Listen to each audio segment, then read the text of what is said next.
গেল। আর সেই থাকার জায়গাটুকু ঠিক করার জন্য যেটুকু জমি ছিল চাষাবাদের সেটুকুও বিক্রি করে দিতে হলো। এরপর বাকি ছিল শুধু একটি বাঁশঝাড় ও ঘরটুকু।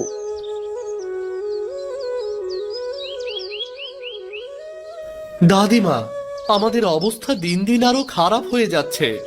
এখন তো আমাদের চাষাবাদ করার মতো জমিটুকুও নেই। তাহলে আমরা কিভাবে আমাদের সংসার চালাবো? কি আর করবো রে ভাই, তুই ছোট থাকতে তো তোর মা বাবা চলে গেল। তুই ছাড়া তো এই পৃথিবীতে আমার কেউ নেই রে। ছোট থেকে তোকে অনেক কষ্টে মানুষ করেছি, এখন আমার গায়েও তো বল শক্তি হয় না। দাদিমা, তুমি চিন্তা করো না। আমি আর একটু বড় হয়ে গেলেই সব কাজ করতে পারবো। তখন কোনো একটা কাজ জোগাড় করে আমাদের সংসার আমি চালাবো। আমাদের আর কোনো অভাব থাকবে না, দেখো। হয়েছে হয়েছে, অনেক পাকামো কথা বলেছিস। যা তো যা, এবার হাত মুখ ধুই আয় তো দেখি। দাদিমা, ভাত তো এতটুকুই আছে। আমি যদি সব খেয়ে নেই তাহলে তুমি আর কি খাবে? এটুকু তুমি খাও। এই বলে সুজন বাইরে চলে গেল। সে মনে মনে অনেক কষ্ট পাচ্ছিল আর ভাবছিল যদি তার বাবা বেঁচে থাকতো তাহলে হয়তো আজ তাকে এত কষ্ট করতে হতো না। এরপর বিকেল গড়িয়ে সন্ধে নেমে এলো। সন্ধে তো হয়ে গেল, এখনো আমার নাতিটা বাড়ি ফিরল না কেন? দাদিমা, তুমি কি আমার জন্য অপেক্ষা করছিলে? এই তো আমি চলে এসেছি। দাদিমা, আমি সারাদিন ভেবে একটা বুদ্ধি পেয়েছি। আমাদের তো একটা বাঁশ ঝাড় আছে। আমরা যদি সেখান থেকে কিছু বাঁশ বিক্রি করি তাহলে তো সেখান থেকে টাকা পাবো। না রে সুজন, লোকে মারা গেলে তখন ওই বাঁশটুকুই প্রয়োজন হয়। ওই বাঁশ আমি কিছুতেই বিক্রি করব না। আরে দাদিমা, আমরা তো সব বাঁশ বিক্রি করব না, ওখান থেকে কিছু বাঁশ বিক্রি করব। আচ্ছা দেখ, তোর যেটা ভালো মনে হয়। এই বলে সুজন বাঁশ দেখার জন্য ওই বাঁশঝাড়ের মধ্যে যায়। আর তখন সে একটা পেতনির আওয়াজ শুনতে পায়। তুই কি পাগল নাকি রে? নাকি আমার শ্বাসটা ঠিক হয়নি রে? মনে হচ্ছে খুব ভয় পাচ্ছিস না? তা এখানে কি করতে এসেছিস তুই? আমার ঘুমটাই ভেঙে গেল। তুমি কে, আর আমাকে পাগলই বা বলছো কেন? এই সুন্দর ছায়াযুক্ত স্থানে এসে কেউ আবার মন খারাপ করে থাকে? আমার মনে অনেক কষ্ট। তুমি যদি সেগুলো শুনতে তাহলে তোমারও মন খারাপ হতো। কিসের কষ্ট? আমাকে বল দেখিনি। যদি তুই আমায় কাঁদাতে পারিস তাহলে আমি তোকে একটা উপহার দেব। এরপর সুজন তার সমস্ত ঘটনা খুলে বলল। তার বাবা মায়ের মৃত্যুর কথাও তাকে জানালো। এগুলো শুনে সত্যি সেই পেতনিটি কেঁদে ফেলল। আর সে সুজনকে বলল, দেখ সুজন, তুই যদি এই বাসাটি কেটে ফেলিস তাহলে আমার টাকার ছাইটুকু আর হবে না, কারণ আমি এই বাসারই থাকি। আর তুই যদি এই বাসার কেটে ফেলিস তাহলে আমি কোথায় থাকবো বল? শোন, আমি তোকে কিছু তরমুজের বীজ দিচ্ছি। এগুলো এই বাসারের মধ্যেই রোপণ কর। তুমি কি পাগল হয়ে গেছো? এই ছায়াযুক্ত স্থানে তরমুজ গাছ কি করে হবে? তুই এই গাছগুলো রোপণ কর তো, তারপর বাকিটুকু আমি দেখে নেব। কিন্তু আমার কাছে তো বীজ কেনার মতো টাকাটুকু নেই গো পেতনি দিদি। তুই বাজারে গিয়ে বীজের দোকানে যা, বাকিটা আমি দেখে নিচ্ছি। ঠিক আছে, আমি এখনই যাচ্ছি। সুজন গেল বীজের দোকানে। কি চাই? আমাকে কিছু তরমুজের বীজ দিন। এই যে এক কৌটা, পুরোটাই নিতে হবে। পুরোটার দাম 500 টাকা। 500 টাকা? ওরে বাপরে, এত টাকা তো আমার নেই। আসলে কোনো টাকাই নেই। টাকা নেই তো বীজ কিনতে কেন এসেছো? মশকরা করতে? যাও এখান থেকে। অযথা বিরক্ত করতে এসেছে যত সব। পেতনির দোকানের মাথার ওপর জোরে একটা থাপ্পড় দেয় আর দোকানের মাথা ঘুরে যায়। আরে এটা কি হলো? মাথাটা এমন করছে কেন? এমন ঘুরছে কেন মাথা? ও ভাই, আরে ও ভাই, তুমি হা হা করে কি দেখছো? এই নাও তোমার বীজ। যাও এখান থেকে, আমি একটু বিশ্রাম নেই।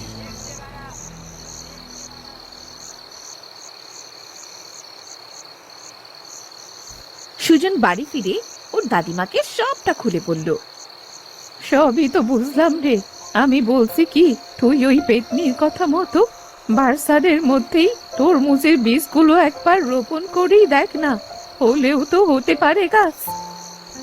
আচ্ছা দাদিমা, তাহলে কাল সকালে আমি বাঁশঝাড়ের মধ্যে গাছগুলো রোপণ করব এবং পানি দেব, দেখি কি হয়।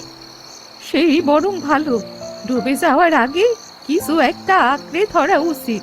আমরা না হয় আরো কটা দিন কষ্টই করলাম। তুমি আমাকে আশীর্বাদ করো, আমি যেন সফল হই। আমাকে তবুও পেতনি ভরসা দিয়েছে, আগে এমন করে কেউ বলেনি। দেখি না ভাগ্যে কি আছে আমার। হ্যাঁ রে দাদু ভাই, যা যা যা করার, আর দেরি করিস না। তুই সুখী হ দাদু ভাই, তুই সুখী হ। তোর হাতেই যেন আমাদের ভিটেতে সুখ আসে।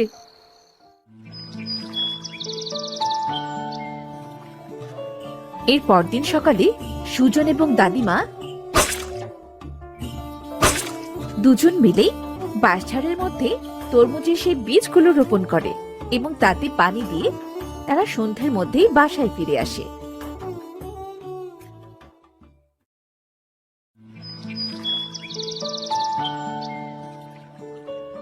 এরপর সকাল হতে না হতেই তারা যখন বাঁশঝাড়ের কাছে যায় তখন তারা দেখতে পায় আরে এ কি অবাক কাণ্ড!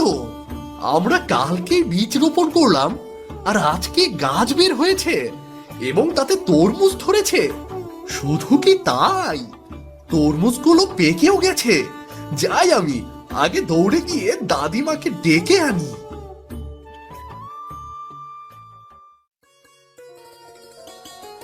দাদিমা, ও দাদিমা, জলদি এদিকে এসো। কি অদ্ভুত কাণ্ড ঘটেছে, দেখে যাও না। আরে আসছি রে আসছি। আমি কি আর এই বয়সে দৌড়তে পারি? বল বল, কি হয়েছে বল। তুমি আমার সঙ্গে চলো, দেখবে কি অবাক কাণ্ড ঘটেছে। আচ্ছা চল যাই।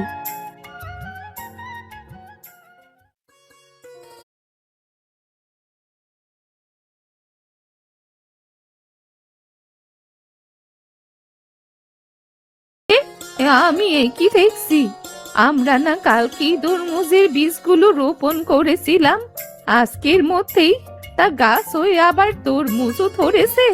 আবার তরমুজগুলো দেখে মনে হচ্ছে এগুলো সবই তো পাকা। তাহলে ওই পেতনিটা ঠিক কথাই বলেছিল রে। কিন্তু আমি ভাবছি, এই ছায়াযুক্ত বাঁশবাগানের নিচে এত সুন্দর তরমুজ হতে পারে, এটা কি কেউ বিশ্বাস করবে? দিদিমা, আমি আগে এই তরমুজগুলোকে নিয়ে বাজারে গিয়ে বিক্রি করতে চাই আর পেট ভরে সেই টাকা দিয়ে দুমুঠো ভাত খেতে চাই। অনেকদিন পেট ভরে ভাত খাই না। তুমি এখানে দাঁড়াও, আমি তরমুজগুলো কেটে নিয়ে আসি। এরপর সুজন সেই তরমুজগুলো কেটে বাজারে বিক্রি করতে নিয়ে গেল এবং সেগুলো বিক্রি করে সে অনেক টাকা পেল। এরপর সে মনের আনন্দে বাড়ি ফিরে এলো। এরপর এসেছিস সুজন? দাদিমা, আজ অনেকদিন পর আমরা মাছ দিয়ে ভাত খাবো। তুমি আমার জন্য এই মাছটি রান্না করে দাও। আচ্ছা তুই একটু বস, আমি এখনই করে দিচ্ছি। এরপর দাদিমা রান্না করে সুজনকে খেতে দিল। সুজন অনেক মজা করে পেট পুরে ভাত খেলো। এরপর বাঁশবাগানের মধ্যে গিয়ে সেই পেতনিকে বলল, পেতনি, তুমি আমাকে অনেক সাহায্য করেছো।